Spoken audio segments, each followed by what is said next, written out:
అలాగే సార్. ఇలాంటి మాటలు విని అందరు షెడ్కి వెళ్ళిపోతున్నారు. నేను వెళ్ళిపోదలుచుకోలేదు. ఇంత పెద్ద మాట అన్నాడు సార్ ఆడు. 2 lakhs లోపు ఎన్ని ఆప్షన్స్ ఉన్నా ఇది ఎందుకు కొంటారంటే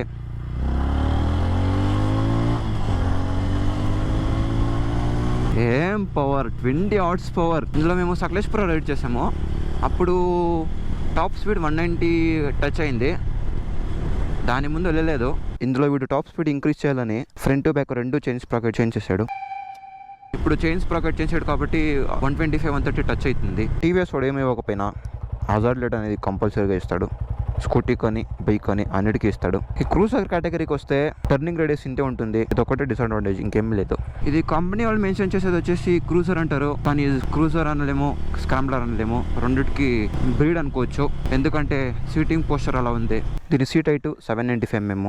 5'6", 5'7" వాళ్ళు కూడా ఈజీగా హ్యాండిల్ చేయొచ్చు. 795 mm సీట్ హైట్ అంటే అందరూ డ్రైవ్ చేయొచ్చు. 5'5", 5'6" ఉండే వాళ్ళు కూడా ఈజీగా కంట్రోల్ చేయవచ్చు. యాక్చువల్లీ దీన్ని చేసిందే 5'6", 5'5" ఉన్న వాళ్ళు డ్రైవ్ చేయాలని. ఇందులో మీకు 225cc 20 bhp 20 Nm torque oil cooled engine ఇచ్చాడు. దీని వెయిట్ 159 kgs అంతే.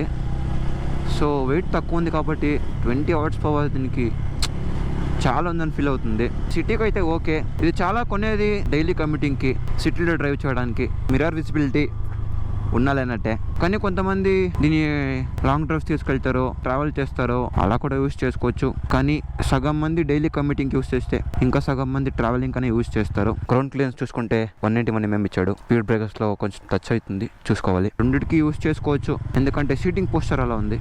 ఎక్కువ బ్యాక్ పెయిన్ ఏమి రాదు. సిటీకి అయితే ఓకే, లాంగ్ డ్రైవ్స్కి కొంచెం కష్టం. ఇందులో స్టార్టర్ మోటార్ ఉండదు, ఎందుకంటే ISG అని ఇచ్చాడు. ISG అంటే ఇంటిగ్రేటెడ్ స్టార్టర్ జనరేటర్ అని అర్థం. మాకు చైనా భాష రాదు, తెలుగులో చెప్పు. సైలెంట్గా స్టార్ట్ అవుతుంది అంతే. ఇక్కడ చూసుకోవచ్చు, తీసుకున్న 3 monthsకే క్రాక్ వచ్చేసింది. అలా చేశాడు.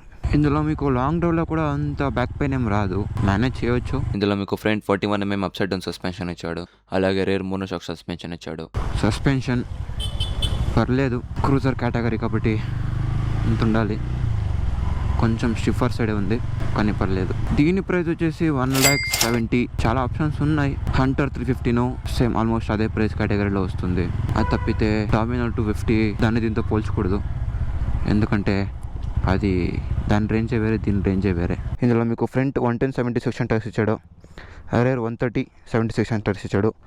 కానీ మనాడు 140/60 ఇచ్చాడు. ఈ డామినర్, స్క్వాడ్ పిల్లర్, డ్యూక్ అంతా బజాజ్ మ్యానుఫ్యాక్చర్ చేసేది. ఒకే సెగ్మెంట్లో వేరియస్ ఆఫ్ బైక్స్ ఉంటాయి ఆప్షన్స్ వాళ్ళ దగ్గర. రేడియేటర్ రాడ్ చూసుకోవచ్చు, ఎంత చిన్నగా ఇచ్చాడో. ఇవాళ వద్దా అని ఇచ్చినట్టున్నాడు. మీకు లో కాస్ట్లో కావాలంటే పల్సర్ అనేసి వస్తుంది. కొంచెం కాస్ట్ ఎక్కువైనా పర్లేదంటే డ్యూక్ 200 వస్తుంది. పవర్ పర్ఫార్మెన్స్ అంతా సేమే ఉంటుంది, జస్ట్ బ్రాండింగ్ అంతే.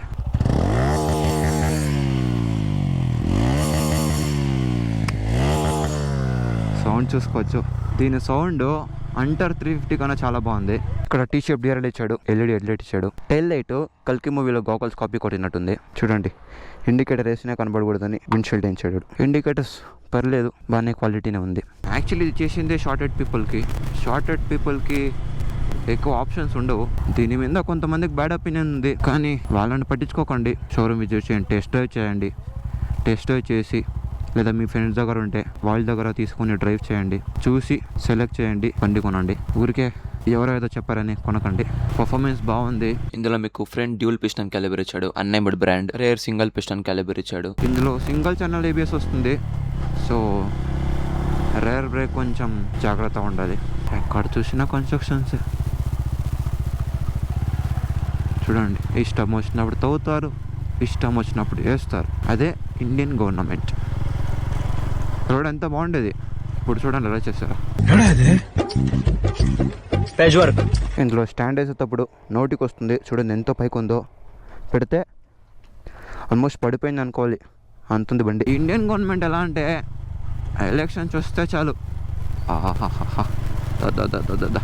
ఎలక్షన్స్ వస్తే చాలు పెండింగ్ పనులన్నీ చేసేస్తారు. అది పూర్తిగా చేస్తారంటే చేయరు, సగం చేస్తారు, సగం వదిలేస్తారు. ఇంకా మిగతా సగం నెక్స్ట్ ఎలక్షన్కే. అప్పటికి ఎన్ని బొక్కలు పడతాయి వాళ్ళకే తెలియాలి. అది అట్లా అలా చేస్తా ఇలా చేస్తామో, అది ఇస్తాం ఇది ఇస్తామంటారు. ఎలక్షన్ అయిన తర్వాత గెలిచినాడు ఏమి ఇవ్వడు, మనకి 3 నామాలు పెట్టి వాళ్ళు డబ్బులు నొక్కుతారు అంతే. బాగా పకడ్బందీగా ప్లాన్ చేసావు మైక్. ఇందులో మీకు 2 మోడ్స్ ఇచ్చాడు, ఒకటి రెయిన్ ఒకటి అర్బన్. స్పీడోమీటర్, ఇక్కడ ఓడోమీటర్, ఇక్కడ గేర్ పొజిషన్, ఆర్పీ మీటర్, ఇక్కడ ఫ్యూల్ ఇండికేటర్, ఇక్కడ డిస్టెన్స్ టు ఎంటీ కూడా చూస్తుంది. ప్రజెంట్ 1 కిలోమీటర్ ఉంది, ఫ్యూల్ లేదు. ఇప్పుడు ఎలా అంటే కర్ణాటక అనేది highest tax paid state. Tax కట్టినా కానీ రోడ్లు బాగుండవు, రోడ్లే బాగాలేకుంటే బండికి ఎందుకు ట్యాక్స్ కట్టడం, ట్యాక్స్ కట్టకుండా బండి డెలివరీ అని అంటారు. ఇప్పుడు ఎలా అంటే బ్యాంక్స్ ఉన్నాయి కానీ ఏటీఎం మిషన్స్ లేవు. ఇందులో స్విచెస్ చూసుకుంటే బేసికే ఉంది, అన్నిటిలో ఎలా ఉంటుందో సేమ్ అలానే ఉంటుంది. కానీ ఇక్కడ మోడ్ బటన్ ఇచ్చాడు అంతే. ఇక్కడ మొబైల్లో ఒకటి ఇరిగిపోయింది ఒక సైడ్, అయినా పెట్టుకున్నాడు ఎందుకు. బాగా ట్యాక్స్ వేస్తారు, కట్టించుకుంటారు. అది కూడా అన్ని స్టేట్స్ కంటే హైయెస్ట్ ట్యాక్స్ పేయింగ్ స్టేట్ ఇది కర్ణాటక. అంతా కట్టినా కానీ రోడ్లు బాగుండవు. ఈ గవర్నమెంటే అలా అనమాట, వాళ్ళకి పని కావాలన్నప్పుడు ప్రమోట్ చేసుకుంటారు. ఇందులో మీకు 14 లీటర్స్ ఫ్యూల్ ట్యాంక్ ఇచ్చాడు. యావరేజ్గా 40 అనుకున్న 560 కిలోమీటర్స్ రేంజ్ వస్తుంది. అలాగే 2.8 లీటర్స్ రిజర్వ్ ఇచ్చాడు. సీట్ కావాలన్నప్పుడు డబ్బులు ఖర్చు పెడతారు, సీట్ వచ్చాక డబ్బులు చాచుకుంటారు. ఒకటి ట్యాక్స్ తక్కువ చేయాలి, లేదా రోడ్ బాగు చేయాలి. 2 చేయాలంటే బండికి డబ్బులు పెట్టి వేస్ట్ అవుతుంది. ఇంకొకరు నేను లాస్ట్ వీడియోలో జూపిటర్ యూజ్ చేశాను కదా, దాని కింద ఒకరు కామెంట్ చేశారు, శుద్ధ వేస్ట్ అనో ఏమో అని కామెంట్ చేశారు, సరిగ్గా గుర్తులేదు. ఇప్పుడు ఎలా అంటే ఎగ్జాంపుల్, ఒక కంపెనీలో 100 యూనిట్స్ మ్యానుఫ్యాక్చర్ అయితే అనుకోండి, 100 యూనిట్స్లో ఒక్క యూనిట్ అయినా డిఫెక్ట్ అవ్వదా? మీరే చెప్పండి, ఒక్క యూనిట్ అయినా డిఫెక్ట్ అవ్వదా? అలానే 99 యూనిట్స్ బాగానే ఉన్నాయి, ఒక్క యూనిట్ డిఫెక్ట్ అయిందని అందరూ బ్యాడ్ రివ్యూ ఇవ్వరు కదా. కొన్ని పాజిటివ్గానే తీసుకోవాలి, కొన్ని నెగిటివ్గానే తీసుకోవాలి. ఇప్పుడు ఆ ఒక్క యూనిట్ కొన్న వాళ్ళు నెగిటివ్ ఫీడ్బ్యాక్ ఇస్తారని 99 యూనిట్స్ కొన్న వాళ్ళు నెగిటివ్ ఫీడ్బ్యాక్ ఇవ్వలేరుగా. సిటీ కమ్యూటింగ్కి ఇప్పుడు దీని కాస్ట్లో దీని సెగ్మెంట్లో ఇదొక్కటే. ఇంకా 20-30K ఎక్స్ట్రా ఇస్తే మీకు డామినర్ 250 వస్తుంది. సో తక్కువ బడ్జెట్కి ఇది ప్రజెంట్ ఒక ఆప్షన్ మీకు. నాకు పవర్ కావాలి, పర్ఫార్మెన్స్ ఉండాలి, ట్రావెల్ కూడా చేయాలి అప్పుడప్పుడు, తక్కువలో కావాలంటే ఇది బెస్ట్ ఆప్షన్. తీసుకోవచ్చా అంటే నేను తీసుకొచ్చానో చెప్తాను, ఎందుకంటే ఇందులో ఆల్మోస్ట్ నేను 400+ కిలోమీటర్స్ డ్రైవ్ చేశాను, అది కూడా లాంగ్ డ్రైవ్. నాకేమంత అన్కంఫర్టబుల్ ఫీల్ లేదు. తీసుకోవాలంటే షోరూమ్ విజిట్ చేయండి, టెస్ట్ డ్రైవ్ తీసుకోండి, దాని తర్వాత ఆలోచించండి. బట్ మీ పర్పస్ ఏంటని చూసుకొని కొనండి, డబ్బులు ఇన్వెస్ట్ చేయండి. వాళ్ళేమో చెప్పారు, వీళ్ళు అది చెప్పారు, వాళ్ళు ఇది చెప్పారు అని తీసుకోకండి, బ్లైండ్గా ఎప్పుడు వెళ్ళకండి. సో నాకు ఈ స్పోర్టీ ఫీల్ ఉండాలంటే డ్యూక్ తీసుకోవచ్చు, లేదా స్పోర్టీ ఫీల్లోనే కొంచెం లో కాస్ట్ కావాలంటే డామినార్ చూసుకోవచ్చు. బట్ ఇది అన్నిటికంటే బెస్ట్.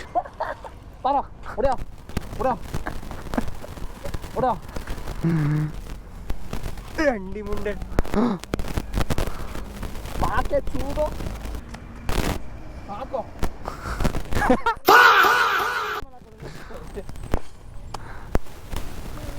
రండి ముందే ఉండేవాడే తింటానే మట్టిను తోడోడే